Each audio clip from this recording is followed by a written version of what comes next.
Hi everybody, welcome back. So in today's tutorial, we're going to talk about themes. Now, we've been studying themes with relation to texts for a lot of years, and despite that, it's often one of those terms that is difficult to define. We know what we're talking about, we can give an example of a theme, but it's hard sometimes to explain what it is. And part of the reason that it's hard to explain what it is in a text is because a theme doesn't do its work by itself. It's carried by characters, it's developed across the entire plot, it's often seen as giving symbols their significance, and it is present in motifs. And that's important to note, because if we're trying to analyze the way a theme is developed in a text, we need to consider the idea of interplay. Okay, so I mentioned the concept of interplay at the end of our last tutorial. And there are two different components of that I want you to consider. The first one is the interplay between themes. Okay, so the interplay between themes. And what that basically refers to is the idea that themes almost never exist in isolation from each other. They constantly interfere. And there are lots of ways that we can demonstrate that. In the case of Macbeth, I could identify that the theme of ambition is present. Yep, you're absolutely right. And the theme of ambition is present in a number of Shakespearean texts, but it is the interplay with other themes that helps us to understand what it is that Shakespeare wants us to know about ambition. For example, if a character had been driven by ambition, the theme of ambition was being developed throughout the story by the characters' actions and their words, and the story ultimately ended up well for that character, and they were the hero of their story, then the message that we would receive, not only about ambition, but also about good and evil, about chivalry, about heroism, would be quite different from the message that we receive in Macbeth. It is the interplay between themes like ambition and good and evil, or agency, so whether it is that Macbeth chooses his own actions or fate governs his actions. That is ultimately how it is that Shakespeare positions us to see that Macbeth's actions are not ones that we should copy. Now, the second layer of interplay when we're talking about themes is, of course, the interplay of themes with the various vehicles that carry them. So by that I mean interplay of themes with characters, symbols, plot elements and motifs, because you're going to use all of those to actually see a theme developed, and you're going to have to comment on a range of those to be able to analyze the significance of a theme and ultimately demonstrate an evaluation of what the author's purpose was in relation to that theme. And interplay is really important. And I want to draw your attention to a resource that we've actually already provided you with that is ideal for recognizing the interplay between themes and the characters that carry them. All right, so as you're aware, we gave you a copy of the LitCharts study guide in PDF form, in printed form, as part of your study pack. It's also on our class pages, and you can actually access it online. And there are some definite benefits to accessing it online, because LitCharts has a special feature called an interactive theme wheel. So let's have a look at that. Alrighty, so I'm going to jump back oh, no, I'm not. I'm going to stay there for a second. So when you access LitCharts, you will see along the top of the page that the study guide is broken into all the essential elements that most study guides are broken into. So plot summary, some key quotes and themes. Now, when you click on themes, you're going to see that not only is each of the themes listed, it's color-coded and has a symbol. Now, just for the sake of right now, the color coding is important. So we've got ambition, fate, violence, nature and the unnatural, or subversion of natural order, maybe supernatural, and manhood. And they've each got a symbol. So be the snake, the presence of fate there, the violence, of course, murdering Duncan in his bed, and of course a beard there for our manhood or masculinity. So just remember the colors for the time being. So this unique feature of the LitCharts study guide is this interactive theme wheel. And what it presents for you is not only the entire play in a visual form, but the length of each of the scenes relative to each other, the presence of each of the themes in that scene and where it falls in the scene and how prominent it is. Okay, so that's a lot of information from one wheel. So let's have a look. So here's the whole play, and you can see that it's arranged from Act 1, Scene 1, all the way through to Act 5, Scene 11. You will also notice that each of the wheel segments refers to a scene. They're of different lengths because sometimes the scenes are different lengths, and each of the wedges has a different color at some point through it. So here we are in Act 1, Scene 3, and we've got a really significant blue streak that dominates the entire, the entire plot in Act 1, Scene 3. Now, can we remember what Act 1's, can we remember first of all what Act 1, Scene 3 was? Can we remember what that color blue was associated with? Well, in case we forget, they're all up here for us. And that one was to do with fate. So in Act 1, Scene 3, we are being asked to consider everything in that scene could be a message about fate versus free will, or if you want one word that summarizes the fate versus free will thing, the idea of agency. So is Macbeth in charge of his own actions or driven by something else? All right, so if I was to scroll down, I can look then which themes stay relevant all the way through the story, which themes seem to lose their emphasis later on, which themes are the only themes present in some scenes. So remember, our red, very aptly, was violence because it's associated with blood.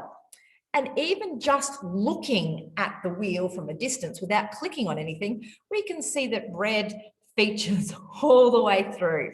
So blood, the symbol of blood, the concept of violence, or the concept of violence to assure us of our actions, so we could use that around insecurity as well, is present all the way through the story.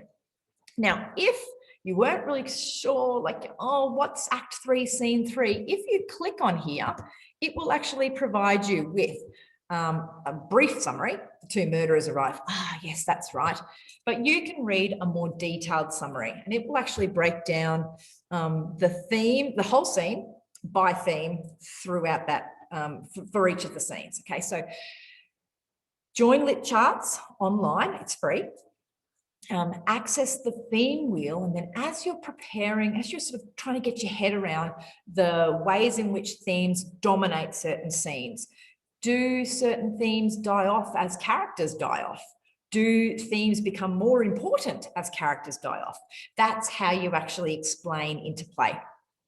All right, so we're going to stop sharing that one, and we're going to instead look at our terminology for thematic analysis. So this is the next slide in our PowerPoint. All righty, so here we are. Let me just pull my face down out of the way. So first of all, something I'd really like to draw your attention to is I think that you're going to find that you can write a far more academic sounding essay, so a far more intelligent sounding essay, if you are not referring to themes as a something versus something, okay? And the reason I want to say that is because it actually becomes grammatically difficult to fit good versus evil into a whole lot of sentences. So what I've done in the case of themes that we often discuss in those terms, where we recognize that there's a flip side to the theme, is I've actually given them a name that encapsulates the two halves of that battle, okay? If you can discuss the theme of agency and then use examples of fate and examples of free will, you are going to write a more academic, a more scholastic sounding essay, okay? And ultimately, your marks will reflect that more mature writing style as well as good knowledge of the text. Okay, so here are some of the themes that we see as really significant in Macbeth. Now, depending on what study guide you click on, you're going to see different ones emphasized. You will notice, as I mentioned, that LitCharts holds violence up as a theme in and of itself. I've actually embedded violence in two different ways. It is part of the theme of morality, so the choice to act with violence to achieve our means. So I could ask to be king. I could wait my turn. I could say, oh, that's ridiculous. I choose to act with violence.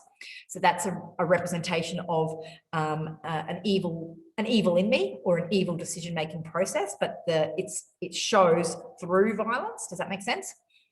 So agency, morality, and this is such a big one. Morality is such a big one because we see the juxtaposition of chivalry and villainy throughout this story. So the idea that there's moral decision making and immoral decision making is present throughout this whole story.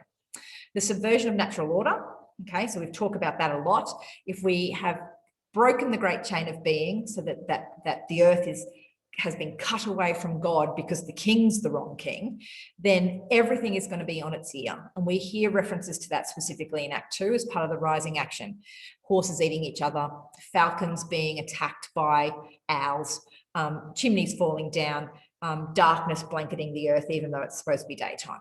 Okay, so subversion of natural order is Shakespeare telling you that things have got to change if we want peace and harmony again. The theme of ambition. As I've mentioned, you might even add an adjective to ambition and instead just refer to unchecked ambition or selfish ambition as a way of narrowing the scope. Insecurity is a great one. The idea that we would choose differently if we were absolutely certain about the outcomes, and that's such a human failing. A big one for me, and one that I will emphasize when I look at textual features, so specific aesthetic features that you need to analyze, is the idea of appearance. So we can discuss it as perception versus reality, so the way we appear, okay? Appear like the flower, but be the serpent underneath it. Or it could be deception, so that quite deliberate action by characters to appear as something else. And certainly from about Act 2 onwards, Macbeth is making quite deliberate choices to present himself as one thing, even though his actions are telling us something else. And I've already explained that asterisk point there, that themes do not exist by themselves. They actually require vehicles to carry them. So characters to demonstrate them, symbols to highlight their power, because symbols are something that we recognize as having greater power than the literal item. And motifs, which are little Easter eggs that appear all the way through a text, that recognize that they're continuing to be present. They're just there all the time. Okay, so when we refer to a theme, when we're looking at ways to provide evidence of a theme, we use the actions or words of a character and where they fall in the story as an indication of what's happening to the theme by this point and where Shakespeare is ultimately going to take it. Okay, and I've just given you a little example there that the author is trying to teach you something. So a theme plus the way that the character ends up tells you what the lesson is, okay? So if we have ambition plus the fact that Macbeth is beheaded by the end of the story, you know, he's become so mad and demonic that he has to be killed to restore natural order, then what we're being told is don't do that. Seek balance in all things, or don't be motivated selfishly. In the case of Jacobean England and his audience at the time, that message would be don't consort with witches, just leave them alone. Okay, so those are the things that we need to think about when we are analysing themes. And you'll probably need a good bit of practice to really think about how I can build an argument about a theme using a character, and how I can build an argument about a theme using a symbol. And certainly the third tutorial for this week, which focuses on symbology, will help put that last piece of the puzzle together. Okay, so that's it for this tutorial. I will upload these ones together, and so you will have characterization, thematic analysis and interplay, and symbols and motifs all up together in 1 week. All right, see you later.